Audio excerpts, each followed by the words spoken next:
Hello student. Today we start history third chapter, the Delhi Sultanate. The period between 1206 and 1525 in the history of India is known as the period of the Delhi Sultans. जो period है 1206 से लेकर 1525 का बीच का जो period है period of Delhi sultans के नाम से जाना जाता है. इन दिस टाइम पीरियड इस टाइम पीरियड में 5 डायनेस्टीज ने रूल किया था इंडिया पे. वो थी the slaves, the Khiljis, the Tughlaqs, the Sayyids and the Lodis. In previous chapter, we studied about that the defeated of Prithviraj Chauhan in the second battle of Tarain in 1192 led the foundation of Muslim rule in India. किसने हराया था पृथ्वीराज चौहान को second battle में? मोहम्मद गौरी ने. And in 1206 में Mohammad Ghori was murdered and his Indian processions fell under the control of his slave. जो उसका भारत का जो साम्राज्य, प्रोसेशन का मतलब होता है संपत्ति या साम्राज्य कह दें, वो सारा किसके कंट्रोल में आ गया था? His slave. और जो वहाँ इस समय का मिलिट्री जनरल था कुतुबुद्दीन ऐबक, उनके कंट्रोल में आ गया था. और यहीं से स्लेव डायनेस्टी की शुरुआत हो गई थी. दिल्ली सल्तनत के जो हिस्टोरिकल सोर्सेज हैं उसके बारे में बात करें तो इस पूरा टाइम पीरियड का जो हिस्टोरिकल सोर्सेज है उसमें कोई कमी नहीं है. बहुत सारे हिस्टोरिकल सोर्सेज हमें मिलते हैं जिसमें है कोर्ट क्रॉनिकल्स, ट्रैवलर्स अकाउंट और इसके साथ ही हिस्टोरिकल बिल्डिंग्स या मॉन्यूमेंट्स. कोर्ट क्रॉनिकल्स, हिस्टोरीज और तारीख written by court chronicles of various Delhi sultans from an important source about this time. तो तारीख मतलब कि जो उस समय के जो शासक हुआ करते थे वो अपने वहाँ पर किसी न किसी व्यक्ति को, लर्नेड पीपल को नियुक्त करते थे अपने साम्राज्य के बारे में लिखने के लिए. इसी में से कुछ फेमस थे जिसमें था अमीर खुसरोज जिन्होंने लिखी थी तुगलकनामा एंड तारीख अलाई. जियाउद्दीन बरूनी ने लिखी थी तारीख फिरोज शाही. फिरोज शाह जो कि खुद एक शासक थे, उन्होंने लिखी थी फितुअते फिरोज शाही. ऐसे और भी कई व्यक्ति थे जिन्होंने अलग अलग टाइम पे कई बुक्स लिखी थी. ट्रैवलर्स अकाउंट, ट्रैवल्स के बारे में भी हमने पढ़ा था. ट्रैवलर्स जो इब्ने बतूता आए थे, मार्को पोलो आए थे और भी कई लोगों के बारे में पढ़ा था. तो इस टाइमिंग के बीच में मतलब सल्तनत पीरियड जो था 1206 से लेकर 1526 का जो टाइम पीरियड था, इस दौरान कई ट्रैवलर्स यहाँ आए और उन्होंने उस समय के जो भारत का एडमिनिस्ट्रेशन था उसके बारे में या भारत के बारे में लिखा था. उसमें से Ibn Battuta, Marco Polo and Nikita अफसानी आर वेल नोन. ये तीनों जो थे काफ़ी फेमस थे. इसके अलावा हिस्टोरिकल बिल्डिंग जो उनके समय में बनाई गई थी, जो आज भी कई हैं, जैसे कुतुब मीनार, क्वातिर, इस्लाम Masjid, Alai Darwaza, tomb of Ghiyasuddin Tughlaq, Tughlaqabad, Hauz Khas, Firoz Shah Kotla, Lodi tomb etcetera themselves speak the artistic taste of different sultans के जो दिल्ली के सुल्तान थे उनकी वो कितना आर्टिस्टिक थे, या यूं कहें कि वो अपनी हिस्टोरिकल बिल्डिंग्स को लेकर कितना सोचते थे या बिल्डिंग्स को लेकर कितना सोचते थे, वो इस चीज़ में इनकी बिल्डिंग्स को देख के पता चलता है. सबसे पहले हम पढ़ेंगे the slave dynasty. The slave dynasty जिसका टाइम पीरियड था 1206 से लेकर 1290 तक. 1206 में मोहम्मद गौरी की डेथ के बाद कुतुबुद्दीन ऐबक, जो कि उस टाइम में उनका स्लेव था और साथ ही साथ वो मिलिट्री जनरल था, उसने भारत का जो भी उसका साम्राज्य था वो अपने कब्जे में कर लिया था. The first sultan of the dynasty was Qutubuddin Aibak. He was general of Muhammad Gauri and ruled over the territory conquered by Gauri in India. Bharat में जितनी भी एरिया था जो कि मोहम्मद गौरी ने जीता था, उसका जो रूल देखने का काम था वो था कुतुबुद्दीन ऐबक का. आफ्टर गौरीज डेथ, गौरी के मरने के बाद Qutubuddin began to rule as a independent ruler, और उसके मरते ही उसने अपने आप को क्या स्वतंत्र शासक घोषित कर दिया. Qutbuddin was a kind-hearted and generous man. Due to his generosity, he was called Lakh Baksh or giver of lakhs. He built the Qatul Islam Mosque in the Delhi and started the construction of Qutub Minar. Iltutmish, उसके बाद कौन आए? इल्तुतमिश, जिनका शासन कितने कब से कब तक था? 1211 से लेकर 1236 तक. Iltutmish was a slave and a son-in-law of Aibak. He is regarded as the real founder of the Delhi Sultanate. He shifted the seat of governance from Lahore to Delhi. यूँ कहें तो उन्होंने अपनी कैपिटल जो है वो लाहौर से Delhi shift कर दी थी. Owing to which Delhi came to occupy the premier position as the capital of Hindustan, और उसके बाद हिंदुस्तान की कैपिटल के रूप में ये जाने लगा. Iltutmish had a contact with many rebellion but he was successful in defeating the rebels and executed most of them. जब इल्तुतमिश को ने शासन संभाला तो कई रिबेलियंस मतलब कई विद्रोहों का उसको सामना करना पड़ा, और उन विद्रोहियों का उसने सामना न सिर्फ उनको विद्रोहियों को हराया, बल्कि उनमें से कईयों को उसने मार भी दिया, और उसने पूरी दिल्ली को एकजुट कर लिया था. इसने और भी कई जगह थी जहाँ पर अपना साम्राज्य फैलाया था. The whole of Multan and Sindh. Towards in the east, he extended his control over the Lakhnauti, Bengal and Bihar. He brought under his control the Rajput territory of Bayanas, Ajmer, Sambar. Iltutmish created an entire new class of ruling elite, which was called the Chalisa और the group of 40. Iltutmish जो थे उन्होंने ruling के लिए 40 लोगों का group बनाया था, जिसको रूलिंग एलिट या चालीसा ग्रुप ऑफ 40 कहा जाता था. The death of Iltutmish was followed by decade of political instability in Delhi. Iltutmish की मृत्यु के बाद दिल्ली में जो है पॉलिटिकल इंस्टेबिलिटी मतलब अस्थिरता आ गई थी. which saw acute struggle among the nobles. और जो देखने को मिला कि नोबल्स का मतलब सामंत, जो उसके मंत्री थे, उनके बीच में कह सकते हैं स्ट्रगल देखने को मिला. रज़िया सुल्तान, इनका जो टाइम पीरियड था वो बहुत छोटा सा था, 1236 से लेकर 1240 तक. Before his that Iltutmish nominated his daughter Razia as his successor. Iltutmish की मृत्यु के समय से पहले ही उसने अपना सक्सेसर किसको बना दिया था? रज़िया सुल्तान को. रज़िया सुल्तान जो कि एक फ़ीमेल थी, तो फीमेल होने की वजह से जो उसके नोबल्स थे या यूं कहे मंत्री जो थे और उनके जो ब्रदर थे वो उसको एक्सेप्ट नहीं कर पाए as a king, as a ruler उसको एक्सेप्ट नहीं कर पाए थे. She was the first and the last women Muslim ruler of the medieval world. कौन थी ये? फर्स्ट और लास्ट वुमेन मुस्लिम रूलर थी. शी वॉज अ ब्रेव, ये ब्रेव थी, इंटेलिजेंट वुमेन थी. She possessed all the quality of great ruler. उसके पास पॉजेस्ड का मतलब उसके धारण करना या प्राप्त होना, उसको सारी क्वालिटी थी, उसमें एक अच्छे रूलर की सारी क्वालिटी थी. She was a excellent horse women. She dress like a man and personality led her army in battle. और वो मैन की तरह ड्रेसअप करती थी और अपनी आर्मी को खुद ही लीड करती थी. But the nobles did not like the ideas of being ruled by a women. Nobles जो थे ये पसंद नहीं करते थे कि एक वुमन उन पर शासन करे.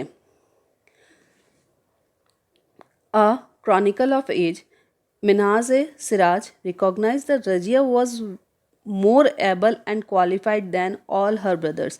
रज़िया जो थी उसके सभी ब्रदर्स में से भी सबसे ज़्यादा क्वालिफाइड थी. Still he thought that the queen's rule went against the ideal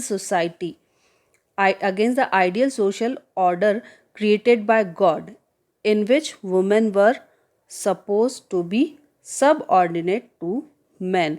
क्या मानना था उन नॉबल्स का कि क्रॉनिकलर जो थे, इतिहासकार जो थे, उन्होंने अपनी बुक में बताया कि रज़िया जो थी वो सभी भाइयों में से, उनके सभी जो भाई थे उनसे भी अच्छी थी, लेकिन फिर भी वो उसका रूल क्यों नहीं स्वीकार करना चाहते थे? उनका मानना था कि भगवान ने जो आइडियल सोसाइटी बनाई है जिसमें कि एक वुमेन को मैन का सबऑर्डिनेट होना चाहिए, मतलब मैन के पीछे उसको होना चाहिए, उसका अधीनस्य होना चाहिए, वो उस आइडियल सोसाइटी के अकॉर्डिंग नहीं है. Ultimately she was killed in 1240 CE.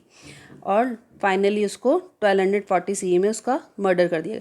तो सिर्फ उसके मर्डर करने का कारण क्या था कि लोगों का ये मानना था वो एक वुमन है और वो हम पे शासन नहीं कर सकती। रज़िया की डेथ के बाद और बलबन ने जब तक संभाला, राज्य संभाला, उसके बीच में many kings come to the throne of these Nasiruddin Mohammad rule for a long time. कई आए जिसमें से नसरुद्दीन मोहम्मद ने कई टाइम तक रूल किया। From 1246 to 1266 none of the ruler however could provide stability to empire। 46 से लेकर 66 तक कोई भी ऐसा रूलर नहीं आया जो इसको स्टेबिलिटी दे सकता हो। All this king were puppets in the hand of powerful nobles. और ये जो जितने भी किंग्स आए इस टाइम पीरियड के बीच में 46 से लेकर 66 के बीच में, वो सभी नोबल्स के पपेट से कठपुतली के रूप में काम करते थे। मतलब उनका वो अपने हिसाब से डिसीजन नहीं लेते थे, जो भी नोबल्स उनको कहते थे वो उसके अकॉर्डिंग काम करते थे। उसके बाद गियासुद्दीन बलबन, जिसने अपना साम्राज्य संभाला 1266 से लेकर 1287 तक। बलबन जो था वो काफ़ी स्ट्रिक्ट रूलर के रूप में कह सकते हैं। वो था बलबन्स ascendancy to the throne marked the beginning of an era which was characterized by the centralized governance। Balban का जो समय था, जब बलबन ने थ्रोन संभाला था या यूं कहे राजगद्दी पे बैठा था, तो उसका जो पूरा टाइम पीरियड है वो सेंट्रलाइज गवर्नमेंट के रूप में, गवर्नेंस के रूप में, मतलब सारा जो काम था वो सेंट्रलाइज था, राजा ही सब कुछ देखता था। He adopted the Irani theory of kingship. उसने जो राजा का शासन व्यवस्था थी उसमें ईरानी थ्योरी को अपनाया था। According to this theory the king was divine and was the shadow of God on the earth and hence must be obeyed. उसका क्या मानना था इस थ्योरी के अकॉर्डिंग? क्या बात थी कि जो किंग है वो डिवाइन है, वो भगवान की परछाई है। अर्थ पे भगवान की परछाई कौन मानता था? वो राजा को मानता था। इसलिए राजा को के आदेश की पालना करना ज़रूरी है। The king was answerable only to God. He adopted the title of Zille Ilahi. उसने एक टाइटल भी अडॉप्ट किया था जिसका नाम क्या था? जिल्ले इलाही। मतलब यहाँ हम कह सकते हैं कि बलबन ने कौन सा टाइटल लिया था? Which title he adopted? Then it is Zille Ilahi, which means shadow of God. It was inscribed in the coins issued by him. He introduced the Persian custom of sajda and paibas। सजदा and पाइबस में क्या होता है कि इसमें king को जो है भगवान के समान माना जाता है। सजदा में क्या किया जाता है? किंग के सामने घुटनों के बल बैठकर और सिर झुकाकर उसकी सत्ता को स्वीकार करना। और पाइबस का मतलब होता है किंग के पैरों को चूमकर और उनकी सत्ता को स्वीकार करना।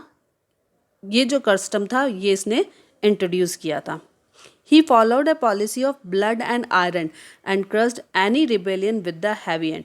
ब्लड एंड आयरन पॉलिसी का मतलब होता है कि वो पॉलिसी जिसमें वो अपनी तलवार के बल पर किसी भी रिबेलियन, विद्रोहियों को मार सकता है और बिना सोचे, मतलब अगर कोई भी उसके विरुद्ध खड़ा होता तो उसको मारता और अपने तलवार बर्बरतापूर्वक उसको उनकी हत्या कर देता। He kept the nobility under strict control and created a strong system to keep them in check. उसने नोबिलिटी को, मतलब जो मंत्रीगण थे, जो भी मंत्री उनके सामंत जो थे, उनके ऊपर स्ट्रिक्ट कंट्रोल रखा। इसके साथ ही उनके ऊपर चेक करने का, मतलब कि उनके ऊपर नियंत्रण रखने का पूरा ध्यान रखा। Balban brought about reform in the internal administration। He enforced law and order and reorganized the army। उसने लॉ एंड ऑर्डर इस्टेब्लिश किया और आर्मी को भी रीऑर्गेनाइज किया। He constructed roads and made arrangements for interstate traffic। The judiciary was strengthened। He reformed the tax collection process। Provincial governors were frequently transferred. However, he could not successfully suppress the rebellion in Bengal under the Tughril। Balban's son died while defeating defending the north west frontier. Balban के सन की जो death हो गई थी north frontier पे defend करते हुए। This affected Balban to such extent that he died in 1287। The public order of the country was threatened with anarchy after Balban death. Balban की डेथ के बाद जो था पब्लिक कंट्रोल जो था, पब्लिक ऑर्डर जो था, वो काफ़ी कमज़ोर हो गया था और वहाँ पर अव्यवस्थाएं शुरू हो गई थी। The slave dynasty of Balban came to an end within 3 years of his death. Slave dynasty ख़त्म हो गई थी बलबन के डेथ के 3 साल बाद। इन 1290 Jalaluddin Khilji, the governor of समाना, occupied the Delhi by military coup and declared himself as a sultan। Slave dynasty Balban की मृत्यु के बाद खत्म हो गई थी। बलबन की मृत्यु कब हो गई थी? बलबन की मृत्यु के बाद 1290 में जलालुद्दीन ने खिलजी ने अपने आप को इस देश का सुल्तान घोषित कर दिया था। The Khilji dynasty which started from 1219 and 1320। First ruler is Jalaluddin Khilji, जिनका शासन का समय था 1290 से लेकर 1296 तक। ये वैसे ही काफ़ी ओल्ड थे। जब उन्होंने गद्दी संभाली या यूं कहें अपने आप को सुल्तान डिक्लेयर किया था, तब ये काफ़ी ओल्ड थे। The founder of the Khilji dynasty Jalaluddin Khilji was already very old when he ascended the throne. Moreover, he had to spend most of his time suppressing the internal rebellions. In 1296 CE, he was assassinated by his nephew Alauddin Khilji, who became the Sultan. उनको 1296 में assassinated मतलब हत्या कर दी गई उनके नेफ्यू के द्वारा अलाउद्दीन खिलजी। अलाउद्दीन खिलजी ने उसके बाद शासन संभाला जो कि 1296 से लेकर 1316 का समय था। Alauddin Khilji was a most powerful ruler of the Khilji dynasty. Soon after the coming to power, he set about his goal of establishing an all-India empire. Expansion of empire. Alauddin Khilji का जो empire expand हुआ वो Alauddin conquered Gujarat and Malwa. Alauddin ने गुजरात और मालवा को अपने कब्जे में किया। वेस्टर्न सी पोर्ट्स जो जिसकी वजह से उसके वेस्टर्न सी पोर्ट्स उसके कब्जे में आ गए थे। Between 1301 and 1303 he campaign in Rajasthan and capture the fort of Ranthambore Chittor from the Rajput. Chittor 1303, Rani Padmavati, Rana Ratan Singh, Chittor जो कि हमारा 1303 में पहला जोहर हुआ था। Thereafter he sent a large army towards the south under his trusted general Malik Kafur. South में उन्होंने मलिक काफूर के अंडर में अपनी आर्मी भेजी थी। Malik Kafur defeated the Yadavs, Kakatiyas, Hoysalas and the Pandyas. The king so defeated were allowed to continue as rules. जो king हार जाते थे उनको ये परमिशन तो थी कि वो अपना रूल कंटिन्यू कर सकते, बट दे हैड टू पे ट्रिब्यूट टू सुल्तान। पर उनको क्या देना पड़ता था? उनको सम्मान देना पड़ता था। जो सुल्तान था उसको सम्मान देना पड़ता था एंड अनक्लेज हिज ओवर लॉर्डशिप, और उनको उनकी कह सकते हैं प्रभुत्वता को स्वीकार करना पड़ता था। Economic measures. अब इकोनॉमिक मेजर्स में क्या किया अलाउद्दीन खिलजी ने? Alauddin Khilji ordered the measurement of all land under the cultivation. It was divided into different categories according to fertility. Land को मेजर करने का काम दिया और उसके साथ ही उसको अलग अलग कैटेगरीज में बांट दिया उसकी फर्टिलिटी, उसकी उपजाऊ की क्षमता के आधार पर। The land tax was fixed accordingly, और उसके हिसाब से ही लैंड टैक्स भी उसने फिक्स कर दिया। जैसे उसकी फर्टिलिटी है उसके हिसाब से उसका लैंड टैक्स होता था। He kept a strict check on the nobles, और सामंत या मंत्री पर भी उसने भी स्ट्रिक्ट चेक रखा था, मतलब ध्यान रखा था, उनको कंट्रोल में रखा था। And did not allow them to collect any additional check, और उसने ध्यान रखा कि वो किसी भी तरह का एडिशनल टैक्स कलेक्ट नहीं कर सकें। He also introduced a market control policy. He lowered the prices of all essential oil, clothes, etc. जो भी एसेंशियल सामान थे उन सब की प्राइस को उसने कम कर दिया था। Shop owners were asked to charge the rates fixed by the sultan. Shop owners को ये कहा गया था कि वो वही रेट चार्ज करेंगे जो कि सुल्तान ने डिसाइड किए। Whoever was caught charging even a little extra और cheating with weights were punish, और कोई भी अगर ऐसा करता कि वो एक्स्ट्रा चार्ज ले लेता या फिर वेट में कोई चीटिंग करता तो उसको पनिश किया जाता था. Okay, this video part is finished. In next video we studied about the next dynasties. Hope you read the chapter. I hope you read the chapter and do the question answer. Okay, bye.